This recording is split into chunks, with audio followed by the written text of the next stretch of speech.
안녕하세요. 이번 시간에는 상대 도수라고 하는 개념에 대해서 살펴보도록 하겠습니다. 우리가 어떤 자료가 이런 식으로 주어져 있을 때 이제 그 각 계급의 도수보다는 그 어떤 계급의 도수가 예를 들어 전체에서 몇 퍼센트 정도가 되는지 상대적인 비율을 생각해야 되는 경우가 있는데요.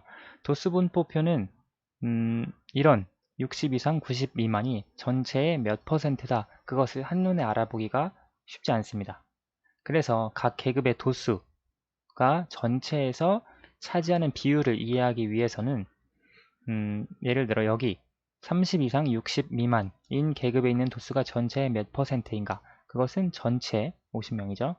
분의 그 계급의 도수 곱하기 100을 하면 몇 퍼센트가 나오겠죠. 그래서 이런 식으로 구해준다면 그 계급에 있는 도수가 전체에서의 비율이 얼마나 되는지 구해줄 수 있습니다.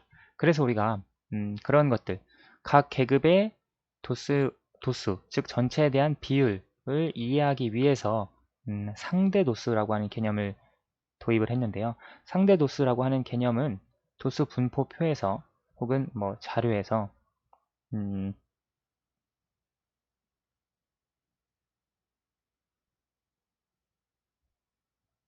전체 도수에 대한 전체 도수라고 하는 것은 보통 총합입니다. 자료의 총 그 합이요. 전체 도수에 대한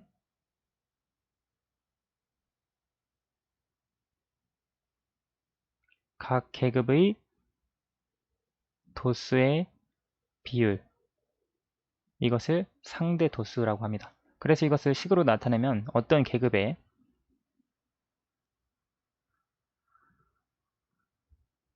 상대 도수는 이렇게 정의합니다. 도수의 총합,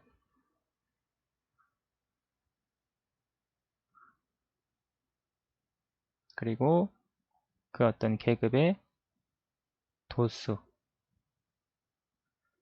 여기서의 이 계급과 여기서의 그 계급은 같은 계급이죠. 예를 들어 30 이상 60 미만 계급의 상대 도수는 도수의 총합 50분의 2 계급의 도수 50분의 4가 되는 것입니다.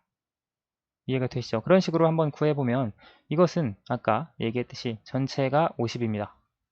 그리고 해당되는 도수가 4이기 때문에 실제 50분의 4를 표현을 하면 50분의 4는 0.08이 됩니다. 그래서 0.08이 되고요. 여기 9 같은 경우에는 마찬가지로 도수의 총합 50분의 계급의 도수 9. 그래서 이것은 0.18이 됩니다. 어떤 식으로 계산하냐면 여기 분모 분자에 각각의 2를 곱하면 100분의 4, 100분의 18이 됩니다. 그래서 100분의 몇이기 때문에 그 소수점을 앞으로 두 칸 옮겨서 계산을 할 수가 있겠죠. 이런 식으로 표현을 해주면 이것은 0.24, 0.28, 0.18, 0.04가 된다는 것을 알 수 있습니다. 즉 이것은 상대 도수입니다. 그리고 상대 도수의 총합은 항상 1이 됩니다. 실제 여기 합계도 50분의 50 계산하면 1이 되기 때문에 계급의 상대 도수는 이와 같이 구해줄 수가 있고요. 이것을 보면 우리가 예를 들어 150 이상 180 미만이 전체의 몇 퍼센트인가 하면 18%구나 라고 하는 것을 알 수 있습니다. 이해가 되시죠? 상대 도수를 통해서 보면 우리가 각 계급의 도수의 비율이 어떻게 되는지 알 수가 있습니다. 여기서 이제 상대 도수의 특징 몇 가지를 살펴보면요. 상대 도수는 일반적으로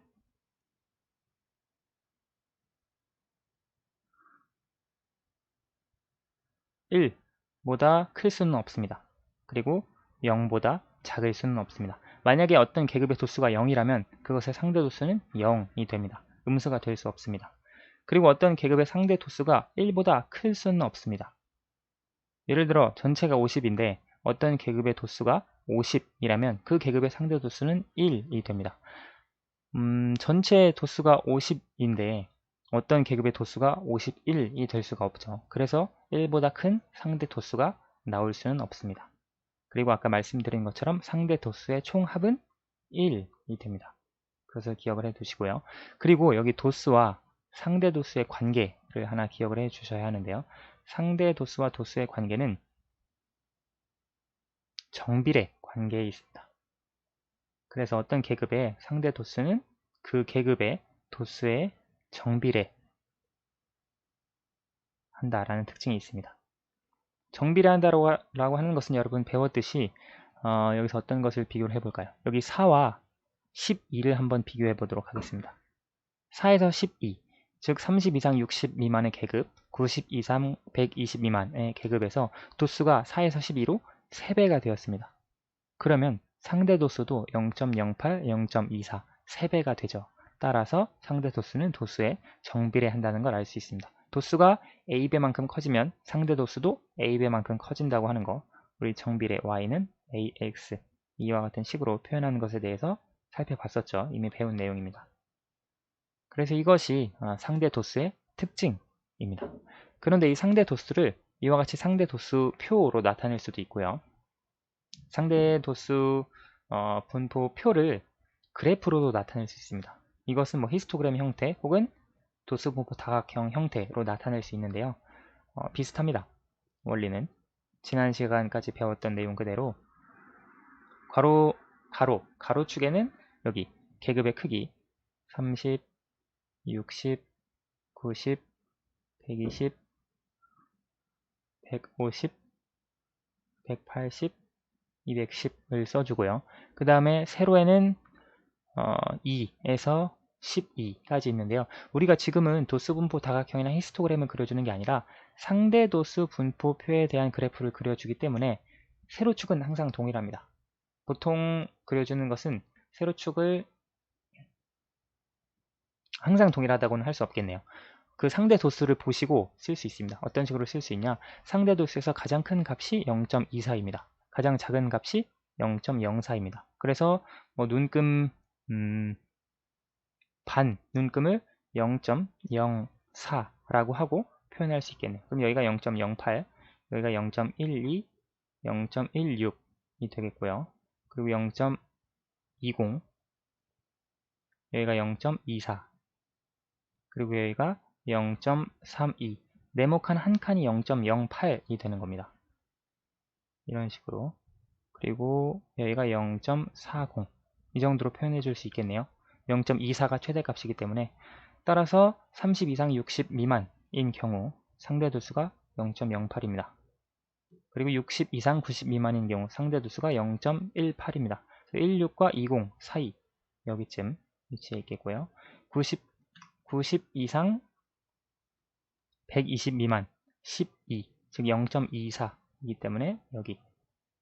그리고 120 이상 150 미만의 상대 도수는 0.28, 150 이상 180 미만은 0.18, 아까와 동일하게. 그리고 180 이상 210 미만은 0.04, 절반. 이런 식으로 그려주면 상대 도수 분포 표를 다음과 같이 히스토그램 형태의 그래프로도 표현을 해줄 수 있습니다.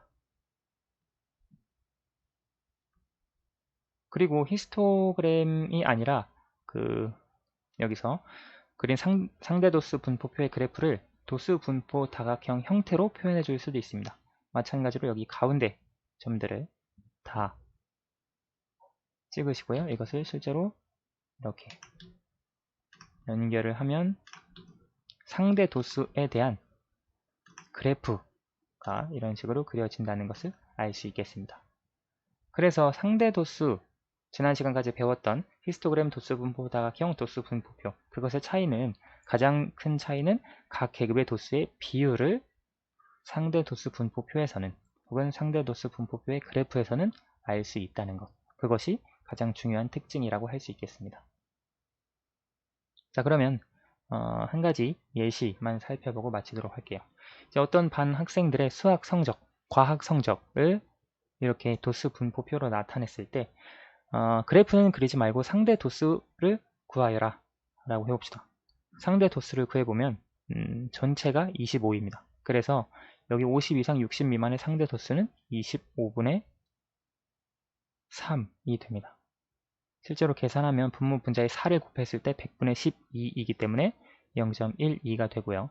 여기도 분모 분자의 4를 곱하면 0.20, 4를 곱하면 0.28, 0.32, 0.08이 된다고 하는 것을 알 수 있습니다. 이것이 이제 상대 도수가 되고요. 각 계급의 상대 도수의 합은 1이 된다는 것을 알 수 있습니다. 자, 그러면 예를 들어 문제에서 과학 성적이 70점 이상인 학생은 몇 %인가?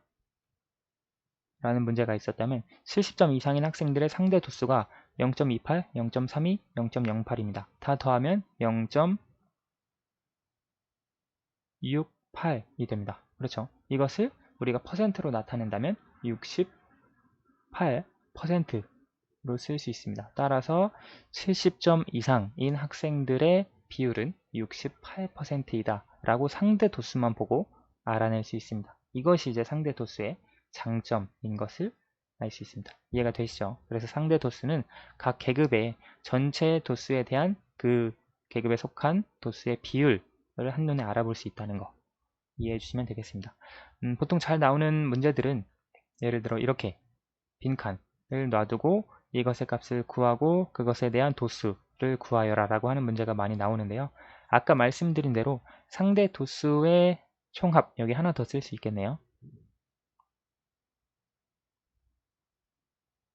아까 말로만 하고 넘어갔던 것 같은데 상대 도수의 총합은 1입니다. 그렇기 때문에 여기가 비어 있더라도 합이 1이라고 하는 것을 통해 이것의 상대 도수를 구할 수 있고 전체 25분의 네모가 어떤 상대 도수 몇이 나와 있다면 이 값을 구해줄 수 있겠죠. 이 값을 우리가 상대 도수의 총합, 예를 들어 설명을 해볼게요.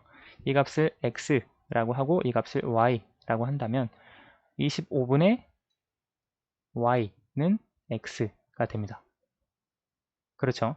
여기에 대한 도수 그리고 여기에 대한 상대 도수. 근데 이 상대 도수 x의 값은 아까 얘기했듯이 총합이 1이다 라고 하는 걸 통해서 x의 값을 구할 수 있고요. x의 값 구했다면 1차 방정식 푸는 거죠. y에 대해서.